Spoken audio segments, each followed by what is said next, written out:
Alrighty guys, I am here actually late guys, but I got some work to do. I got a call this morning. JT, you coming in, finish that. Y'all remember the minivan with the front cradle frame part is bent. I know I talked about it. When you go down a hill real fast, down a steep hill, going too fast, you would tend to damage that brace, guys. All right. A lot of people damage that brace, but this one damaged to the point to where now the support, engine support or engine mount, whichever one you want to call it, making noise when you put it in gear. Okay, so I ended up ordering the brace and the bolt.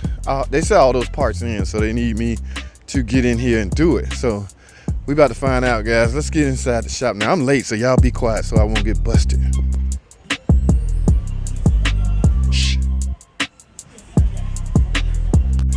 All right, guys. Yes, this is the van.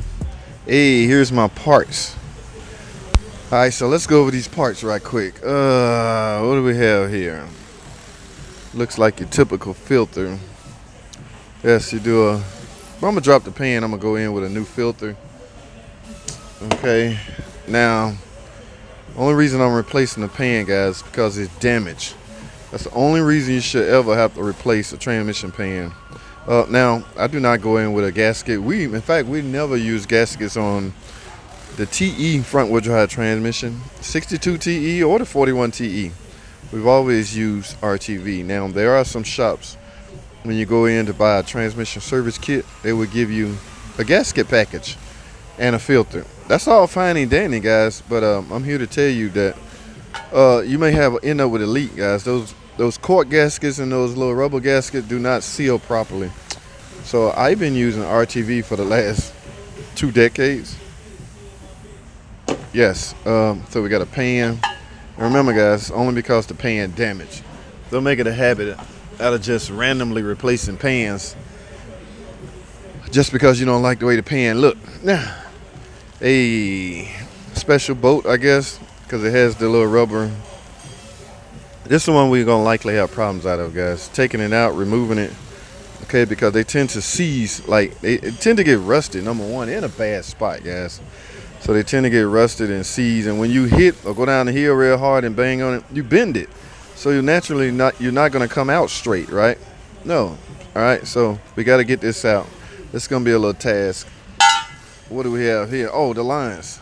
Remember the whole original complaint is transmission fluid leaking. And after our initial inspections, y'all saw that video. If you didn't, watch it right here, where I inspected the car out. Came to the conclusion that yes, these transmission lines was leaking. They leak a lot, guys. Okay, good news is they're fairly easy to replace. All right, now last part but not least is the brace itself. And guys, look, they have revised this a little bit. I don't know how much what this is gonna do to cushion the blow of a hard impact going downhill. I mean, other than that, the braces. Let's say, now, why would you ever replace one of these? That's why nobody stocked this, because even the guys that design is like, unless it's damaged, is the only reason you should replace. It's not a wearable item or anything, so it has to be damaged as the reason why you're replacing it. All it do is act as a cradle, hold engine supports, okay, front and rear, and there's a side engine support on this car also, but yes, they added this little extra layer of protection. I don't know. I guess it will help cushion the blow, like I say, when you hit an impact. All right, so guys, I have some work to do. Alrighty, guys, here goes nothing. We're about to get started. Now, I'm not going to use the impact, guys. I highly recommend that you don't use the impact on this. So grab your either 18mm wrench or a ratchet. Start turning and see what happens, guys. Alright, wish me luck. I just hope it don't stop. If it stops, it seized. Alright, so here we go.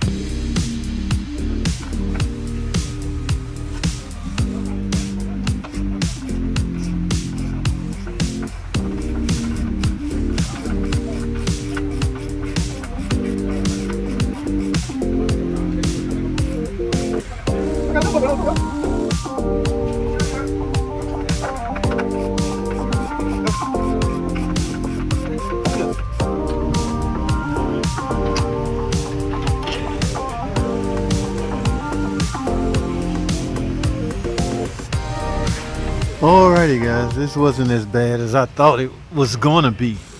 Okay, I actually dodged a bullet, so but I had to have the camera rolling just in case. Technically this is not even bent. I've seen something worse. My only fear was it's seasoned in here. So the rest of this job is a piece of cake, guys. So let me get the rest of this stuff replaced, guys, and just stay tuned. We're gonna talk some more later.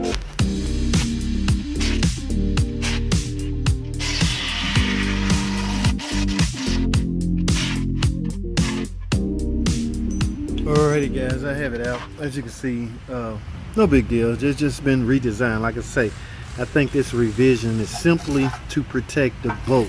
They've gotten enough complaints about this boat being damaged and unable to come out. Okay, so with this boat in here, like I say, going downhill fast or incline, this will take the bulk of the blunt impact. Okay, and hopefully the boat will be survived, right? Because this is the most important thing. Yeah, you can replace these all day, but if this boat is damaged, it's going to be extremely hard. Guys, I am done. This only go on one way, so there's really no need in watching me putting this on.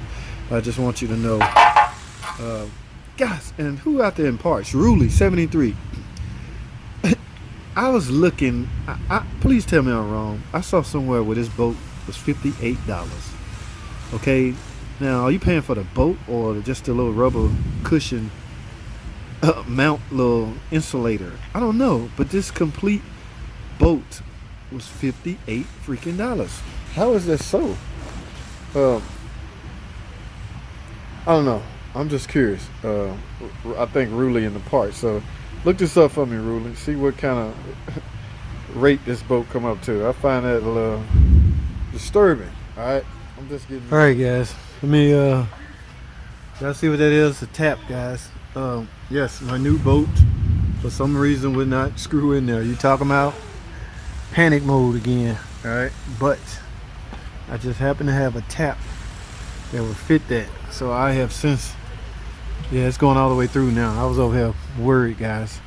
Yes, even my tap wouldn't go up in there. I think I got the tap going all the way in now. It's the same size tap as the screw or the boat I'm using. So yeah, we good now. Look at that. Easy peasy. But your boy was over here panic, guys. Panic mode. Okay.